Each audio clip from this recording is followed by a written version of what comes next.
Hi there, excuse the noise. I woke up this morning to a message from a friend who wanted to know why someone had lied to them. And I've answered that friend to the best of my ability.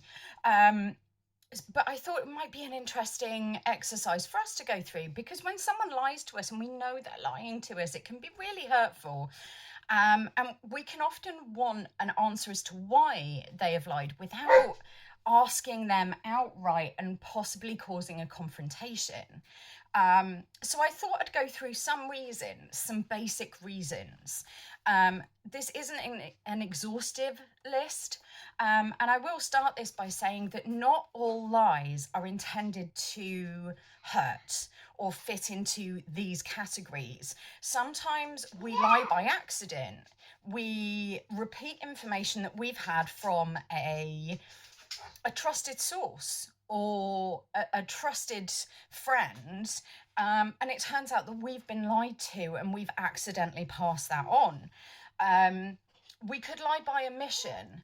So we're not outright lying, but we're not telling the full story. And that could be something simple like, not telling someone what you've got them as a gift. They mention a particular gift that they won, and you make it sound like you had no idea that that's what they would have wanted when actually you've already bought that. So, not all lies are mean intentions or are within this list. But here's kind of the five main reasons that people lie. So the first one is they might want to flatter others. So they might exaggerate facts or praise us insincerely. Now this happens a lot with kids. You've got a kid that isn't particularly well talented at sports, for instance. But you praise them and give them encouragement because you don't want them to give up. Now, even kids aren't stupid, they're just kids. And kids will see that as insincere. They may not have the words for it, but they will know. And that's why we as adults struggle with praise and flattery, is because we remember that insincerity. And it's one of the reasons why we are skeptical when someone flatters us. We find it difficult to accept that flattery. And actually that can be damaging long term. It's well intentioned, but it can affect us and how we interact with others. Number two is to avoid awkwardness. Now, I'm pretty sure all of us have done this at some stage, but let's say you are in a group conversation and everyone else seems to know what they're talking about with this subject. So on the spot, you kind of make something up to make yourself feel like you are part of the group, that you can hold your own in these conversations to avoid feeling less than, or to make ourselves seem smarter than we are. It's not mean intentioned, but to anyone who knows that subject, they know you're making stuff up. So it could be an awkward situation that you kind of lie to get out of. It could be that you lie to avoid a negative outcome. Again, using kids as an example, kids will often lie about how something got broken or how someone got hurt, because they don't want the negative effect. They don't want to be told off. They don't want to be in trouble. And I mean, that's not exhaustive. Kids lie for all sorts of reasons. Teenagers sometimes lie for no reason. But there is that negative outcome that we want to avoid in some way. Now, the last two are kind of joined. So it could be to achieve a positive outcome for ourselves. So adults do this, they embellish a little bit. They don't see it as lying on their CV, but actually that's what they're doing. Big example of this is George Santos, the congressman from New York. Huge lies on his CV, didn't think he'd get caught out. It could be, lying to make yourself look better, lying to get people on your side for any number of reasons. See my other videos about toxic traits and that kind of thing. And it could be to influence others. So it could be that people lie to gain control. Could be for, salespeople lie and embellish and exaggerate a little bit to gain sales. It could be to gain power and authority or money. So these are all positive outcomes. And it's about influencing others.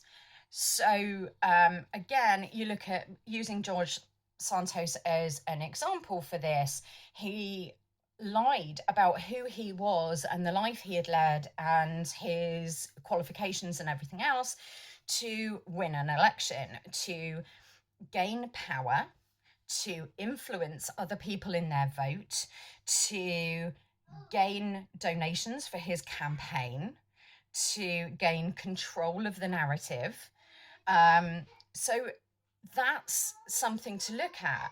Now, without asking the person outright and then being honest about why they lied, it is usually difficult to understand why someone has lied to you. But the old adage of follow the money, what is there to gain from that lie? Basically, it's not necessarily about cash money. It's about, what is there to gain? What's the benefit in this lie? Now, again, I'm going to say that not all lies are intentional or bad meaning. It could be to get themselves out of an awkward situation. It could be because they've been given this information by someone else or a source that they trust. And they trust that source more than they trust independent research or researching for themselves. Look at cult leaders. Cult leaders lie to gain power and money and influence and all of those other things. But the people that follow them continue that lie. It's the same with, that they will repeat that lie. And it's said so often, and I've said this before, when a lie is said so often, people will start to believe it. It is a form, on a small scale of brainwashing. Whether that's, a dodgy relationship or whether that's just you trust these people so much. Sorry about the noise in the background.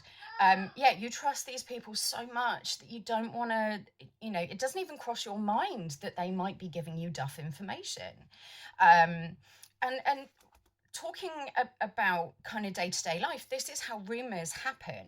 So rumors and disinformation, someone says something because their motive is to gain power or influence or whatever else, or to avoid awkwardness and say something in a conversation, but that they are a trusted source for someone else who then repeats it, and it spreads out. That phrase, a lie will get round the world faster than the truth has their shoes on. And it's not necessarily because the original person or the second person had nefarious motives, that they were deliberately out to cause problems. It's because someone in the beginning said something that either avoided awkwardness for them or gave them power and influence in that situation, and it spreads. So, there is no solid answer as to why someone would lie to you, and it is really upsetting. If you don't want to talk to them about it, which is completely fine, that is your choice. You may not want what might be a confrontation. You don't want to create awkwardness. You don't want to give them another reason to lie to you because they're trying to protect themselves. And that's ultimately what a lie is. It's to protect either yourself or someone else in some way. So, these are the main reasons that people lie. But ultimately, if you're trying to find a reason, follow what the benefit would be to that person or someone else in their circle who may have given them this information. Anyway, that's it from me today. I hope you're having a great day. I hope that helps. If it does, give it a thumbs up, and I will speak to you soon.